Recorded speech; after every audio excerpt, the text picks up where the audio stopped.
Good morning. Good morning. Yesterday, we saw that the German finance minister was out suggesting or opening the possibility for both the criminal police to use anti-tank instruments and others in relation to Donald Trump and Greenland. Where does Denmark stand in this matter? First of all, it is important for us that we have a very close dialogue with our European friends and allies. This is not a question of the Kingdom of Denmark and Greenland. It is all about the transatlantic relationship. That is why it is important that we have a common approach and a common response. At the moment, we do not think that we should exclude anything. It is a serious situation that, even if we want to de-escalate, there are others who are contributing to escalating it right now. That is why we will have to keep all possibilities on the table when we move forward. Does this mean that the criminal police can be on the way to the American way? I hope not. The police is not the right way forward at all. It is harmful for our economies. It is especially harmful in such a close and integrated cooperation that we have across the Atlantic. The Atlantic, where the value chains are integrated, will harm both the European economy, and you have to remember that the police in Denmark and a few other countries is in practice the police in the whole EU, because we are a police union. So it can harm the European economy, the Danish economy, and the Americans themselves. That is why I do not hope that it is the right way forward. But it is clear that we should not just sit back and accept that the Americans are putting extra weight on us. Do you have the impression that it is possible to have a dialogue with Donald Trump without in some way jeopardizing the possibility of economic retaliation if the Americans do not listen? We have for a long time now tried to have a dialogue, and there is no doubt that you can see that. Even when you look at it from the outside, I think that there are some difficult conditions and circumstances that this dialogue will take place. We will not give up on that, because deep down it would be best for all of us if we succeeded with that dialogue. And now, specifically, where we are also talking about weight, then there is no way forward, just put more weight on. But as I said, we should not take any opportunities from the table. Now we will have to be ready to fight back if that is what is needed. In the last 24 hours, we have seen your colleagues from Germany, from France, from Poland, be out and open to fight back against the USA. What does it mean for Denmark to have that kind of attitude? I think you have to say that the upheaval that the Kingdom of Denmark, both Denmark and Greenland are experiencing at the moment, from our European friends and allies, means a lot. That is also why I am really happy to be here today and have the chance to discuss the situation with my colleagues in ECOFIN. The fact that we have a possibility for the Europeans to stand together is crucial. And how do you perceive the cohesion in your circle? I actually perceive it as a pretty strong cohesion. You refer to some of the statements from some of the big colleagues around the table.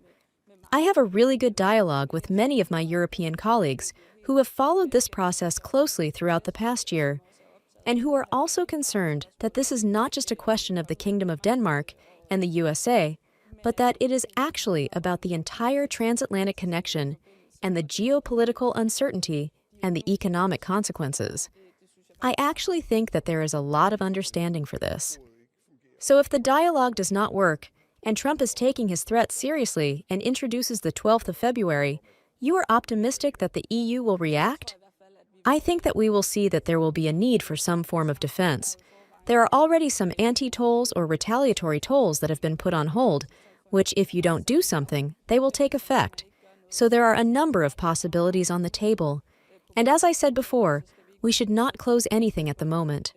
And we must also say that the time is no longer to just hope that it will go away. We will seek dialogue.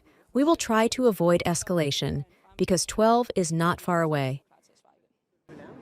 Sorry, Minister, can I ask some questions in English? I think you already addressed a lot of them in Danish. Yeah. But about the, so obviously a lot of countries are calling for the anti-coercion instrument. It seems like you call for dialogue first. Is that your position? Yeah, my position is that under no circumstances should more tariffs be the way forward. Having said that, then it's obvious that more tariffs will hurt both the European economy and the American economy, and the threats that we are facing right now towards both the Kingdom of Denmark and also the side effects for the European European economy, the transatlantic relationship. Taking that into account, of course, we shouldn't rule out any answers from the European community to the situation that we are facing. We'll insist on trying to seek the dialogue. We do not want to escalate this, but of course, if others keep on escalating, then there will need to be a European answer at some point, and I'm looking forward to discuss that with my colleagues today. And there will also be a European Council meeting later this week. Yeah, and if the tariffs, I mean, again, I think you asked this question, but if the tariffs enter into effect on February 1st, would you then want to activate the anti-coercion instrument, or would you want sort of maybe to reactivate this 92 billion package that was suspended during trade talks last year instead? Well, we don't rule out anything at the moment, but it's what's most important for us, besides from seeking the dialogue with the United States and trying to prevent escalation, will be to have a very close contact with all our European friends and our allies to see if we can find a common way forward from here. We will, of course, be discussing the anti-cohesion instrument, but also the countermeasures that will be put into place on February 6th if no one does anything. So all options are on the table, and we're not either deciding for something or ruling something out at the moment. Is it possible to finalize proposal on Ukraine and to disburse first money till the April or at the April? Yeah, as I see it, that shouldn't even be a question, because we need to deliver on that. So that's very important, and I think we'll find a way forward.